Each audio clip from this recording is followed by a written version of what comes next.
Di ruang rapat mewah di lantai 40 Gedung Geraha Mandiri Jakarta, udara terasa berat dengan aroma kopi mahal dan ketegangan yang tak terucapkan.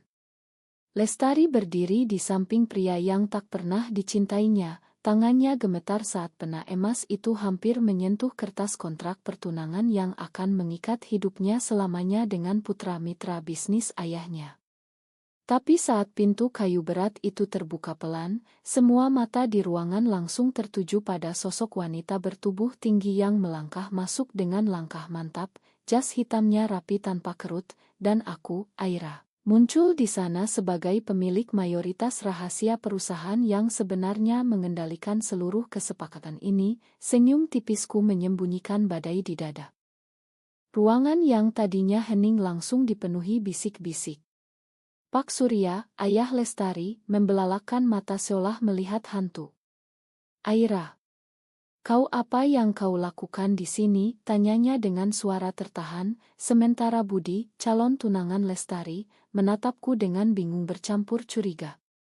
Aku tidak menjawab langsung. Aku hanya berjalan mendekat ke meja panjang, meletakkan map dokumen tebal di depan mereka, dan berkata dengan suara tenang tapi tegas, "Ma mengganggu acara bahagia ini. Tapi sebagai pemegang saham 70% di Mandala Group, saya harus memastikan kontrak ini adil dan tidak merugikan pihak yang sebenarnya berhak." Lestari menatapku, matanya yang indah penuh kejut dan sesuatu yang lebih dalam, sesuatu yang hanya kami berdua pahami. Aku duduk di kursi kepala meja yang kosong, seolah tempat itu memang milikku sejak awal. Padahal baru kemarin malam, di apartemen kecil kami di kawasan Kemang, Lestari menangis di pelukanku, memohon agar aku tidak melakukan apapun yang bisa menghancurkan kami berdua. "Aira, kalau kau muncul, semuanya akan terbongkar," bisiknya saat itu sambil tangannya memeluk pinggangku erat. Tapi pagi ini aku memilih untuk muncul. Karena aku tidak bisa lagi diam melihatnya dikorbankan demi ambisi keluarga. Pak Surya mencoba menguasai situasi. "Ini urusan internal keluarga, Bu Aira. Pertunangan ini untuk menguatkan merger antara Mandala dan Prima Group. Anda tidak punya hak ikut campur." Aku tersenyum tipis, membuka map itu pelan. "Benarkah? Mari kita lihat klausul nomor 17. Saya punya hak veto atas setiap perubahan kepemilikan yang melibatkan pihak ketiga. Dan pertunangan ini secara tidak langsung memindahkan kendali saham Lestari ke tangan Budi." Budi bangkit setengah berdiri, wajahnya memerah. "Ini gila. Kami sudah sepakat." Lestari tetap diam, tapi jarinya di bawah meja mengepal kuat. Aku tahu dia sedang berjuang antara rasa lega melihatku dan ketakutan bahwa rahasia kami akan meledak di ruangan ini. Di luar jendela, hujan deras mengguyur Jakarta, seolah langit ikut menangis atas pilihan yang harus kami ambil hari ini.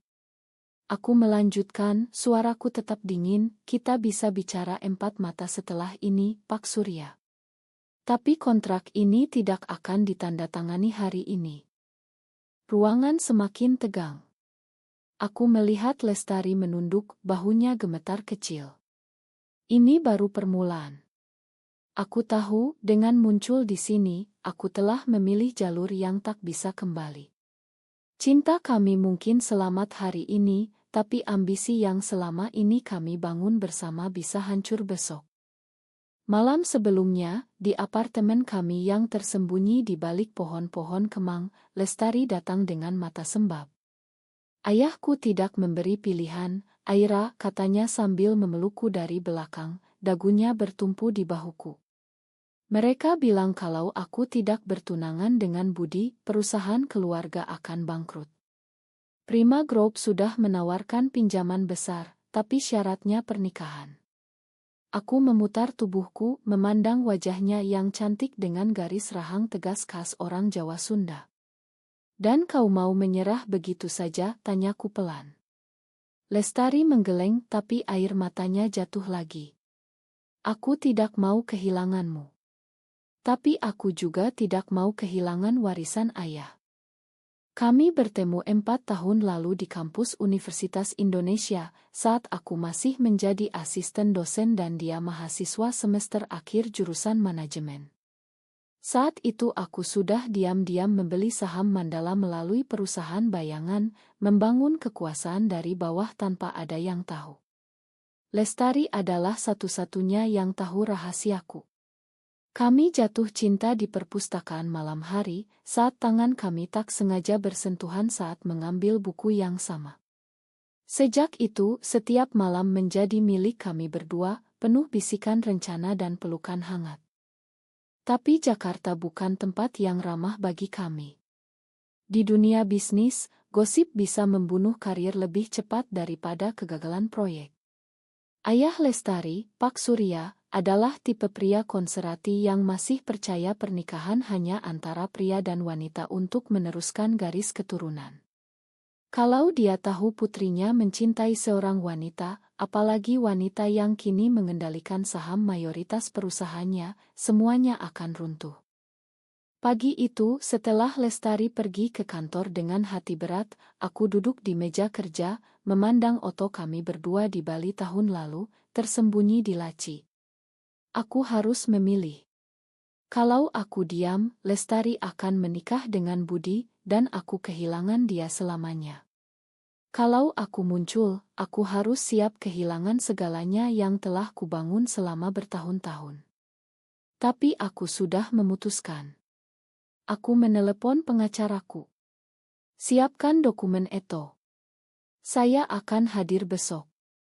Sekarang, di ruang rapat, setelah aku menghentikan penandatanganan, Pak Surya menarikku ke ruang pribadi. Berapa yang kau mau, Aira? Katakan nominalnya. Aku tertawa kecil. Bukan uang, Pak. Saya ingin Lestari bebas dari paksaan ini. Matanya menyipit. Kau ada hubungan apa dengan putriku? Pertanyaan itu menggantung berat. Aku menjawab dingin, hanya urusan bisnis, Pak. Untuk saat ini. Lestari menungguku di koridor setelah rapat dibubarkan. Kau gila, bisiknya saat kami berjalan ke lift. Tapi tangannya menyentuh punggungku sebentar, hangat dan penuh terima kasih. Aku tahu malam ini kami harus bicara panjang. Karena dengan satu langkah ini, aku telah memulai perang yang tak hanya melawan ayahnya, tapi juga melawan diri kami sendiri. 2 hari setelah kejadian di ruang rapat, berita sudah menyebar di kalangan elit bisnis Jakarta. Pemilik rahasia Mandala menghentikan pertunangan Lestari Surya, begitu headline di koran bisnis pagi itu. Aku duduk di kai kecil dekat Sudirman, memantau saham perusahaan yang mulai fluktuatif. Lestari meneleponku dengan suara gemetar. Ayah marah besar, Aira. Dia bilang aku harus bertemu Budi malam ini untuk menjelaskan. Aku menutup mata, mencoba tetap tenang. Katakan padanya kau butuh waktu. Jangan pergi. Tapi Lestari pergi juga. Karena tekanan keluarga lebih kuat daripada janji kami. Malam itu, di restoran mewah di Plaza Indonesia, Budi duduk di depannya dengan senyum percaya diri. Aku tahu ada orang ketiga, katanya pelan. Tapi aku tidak peduli. Pernikahan ini demi bisnis. Lestari pulang larut malam, langsung ke apartemenku. Dia menangis di dadaku. Aku hampir bilang semuanya, Aira. Hampir. Aku memeluknya erat, tapi dalam hati aku tahu, ini baru awal pengkhianatan kecil yang akan datang. Keesokan harinya, aku mengadakan rapat darurat dengan Dewan Direksi. Sebagai pemilik rahasia, aku akhirnya mengungkap identitasku secara resmi. Para direktur terkejut, tapi tak ada yang berani menentang. Mulai hari ini, saya yang memimpin langsung, kataku di depan mereka. Salah satu direktur tua bertanya, apa hubungan Anda dengan keluarga Surya? Aku menjawab singkat, tidak ada hubungan pribadi. Tapi aku berbohong. Lestari mulai menjauh. Setiap kali aku menelepon, dia bilang sedang sibuk dengan ayahnya.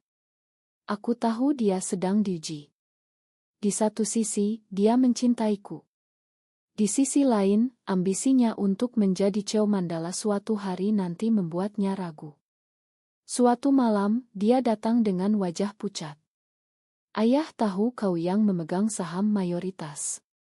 Dia bilang kalau aku tidak menikah dengan Budi, dia akan jual semua sahamnya ke Prima Group dan aku akan kehilangan segalanya. Aku memandangnya lama. Termasuk aku. Lestari tidak menjawab. Aku mulai merencanakan langkah berikutnya. Aku membeli saham kecil di Prima Group secara diam-diam, kalau perlu, aku akan menghancurkan perusahaan itu dari dalam. Tapi setiap malam, saat Lestari tidur di sampingku, aku bertanya pada diri sendiri, berapa harga yang rela kubicarakan untuk mempertahankan cinta ini. Bulan berikutnya penuh dengan pertemuan rahasia dan keputusan dingin. Aku memaksa Dewan Direksi untuk menunda merger dengan Prima Group. Pak Surya meneleponku setiap hari, ancamannya semakin kasar. Kau pikir kau siapa? Hanya karena punya uang, kau bisa mengatur hidup putriku. Aku menjawab selalu sama, ini bisnis, Pak. Bukan urusan pribadi. Tapi dalam hati, aku tahu ini sangat pribadi. Lestari semakin tertekan. Dia mulai menghadiri acara keluarga dengan Budi, beroto untuk media sebagai pasangan masa depan. Setiap kali aku melihat foto itu di Instagram, dadaku terasa seperti ditusuk. Suatu sore, aku datang ke kantornya tanpa pemberitahuan. Kita harus bicara, kataku. Di ruangannya yang sepi, Lestari menatapku dengan mata lelah. Aku tidak tahu lagi, Aira. Ayah bilang kalau aku terus menolak, dia akan memutuskan hubungan denganmu secara bisnis dan pribadi.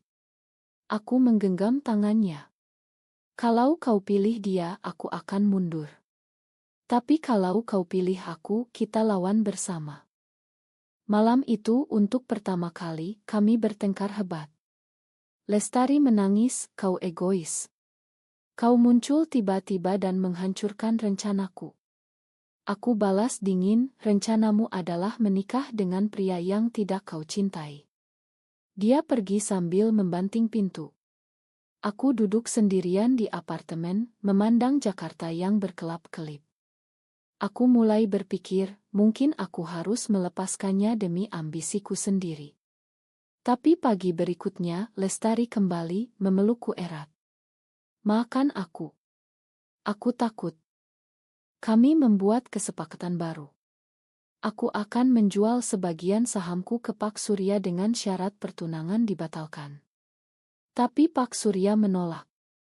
Sebaliknya, dia menawarkan posisi CEO untuk Lestari dengan syarat dia menikah dengan Budi dalam 6 bulan. Lestari datang padaku dengan tawaran itu. Kalau aku terima, aku bisa lindungi kita dari dalam, katanya. Aku menatapnya lama. Dan aku akan jadi apa? Dia tidak menjawab. Saat itu aku tahu pengkhianatan sudah mulai merayap. Aku memutuskan untuk bermain lebih keras. Aku mengadakan pertemuan dengan investor asing di Singapura, menawarkan merger baru yang lebih menguntungkan Mandala tanpa melibatkan Prima Group. Pak Surya panik. Saham perusahaannya turun drastis. Lestari meneleponku tengah malam. Apa yang kau lakukan, Aira? Ayah hampir stroke. Suaraku tetap dingin. Ini pilihanmu, Les. Kau mau aku berhenti? Dia diam lama. Aku tidak tahu. Keesokan harinya, berita meledak. Lestari Surya batalkan pertunangan dengan Budi setelah tekanan dari pemegang saham mayoritas. Media heboh. Pak Surya mengadakan konferensi pers, menuduhku mengganggu urusan keluarga. Aku muncul di acara yang sama, berdiri di belakang panggung sebagai tamu tak diundang. Saat kamera menyorot, aku hanya tersenyum. Malam itu, Lestari datang ke apartemen dengan wajah pucat. Ayah tahu tentang kita, katanya pelan. Dia menemukan foto lama kita di ponselku. Dunia seolah runtuh. Pak Surya datang ke apartemenku keesokan paginya, membawa pengacara. Kau hancurkan keluargaku, katanya. Tapi aku tidak akan biarkan putriku rusak karena kau. Dia menawarkan kesepakatan terakhir, aku keluar dari Mandala dan menyerahkan semua saham, maka dia akan tutup mulut tentang hubungan kami. Aku menolak. Saya tidak takut skandal, Pak.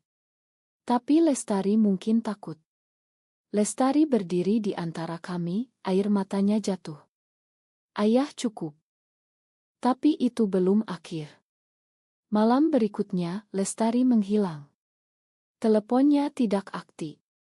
Aku mencarinya kemana-mana, bahkan ke rumah keluarganya. Pak Surya hanya tersenyum dingin di pintu. Dia sudah pergi ke luar negeri. Untuk menyembuhkan diri.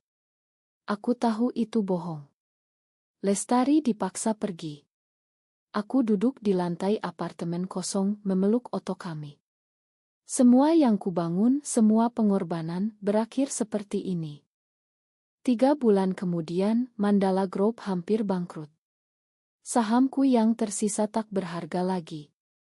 Aku menjual semuanya, pindah ke apartemen kecil di pinggir Jakarta, hidup dengan nama baru. Lestari tidak pernah menghubungiku lagi. Kabar terakhir yang kudengar, dia menikah dengan Budi di Singapura, menjadi ibu rumah tangga yang sempurna, ambisinya terkubur demi kedamaian keluarga. Aku duduk di balkon kecilku suatu malam, memandang lampu kota yang sama seperti dulu. Aku ingat pelukannya, bisikannya, kita akan menang bersama. Ternyata tidak. Aku memilih cinta dan kehilangan segalanya. Dia memilih ambisi dan kehilangan dirinya sendiri. Tapi aku masih hidup. Dan aku masih mencintainya. Mungkin suatu hari, di dunia bisnis yang kejam ini, seseorang akan bertanya, apakah benar bahwa cinta sesama perempuan harus selalu dikorbankan demi kekuasaan dan keluarga? Benar atau salah?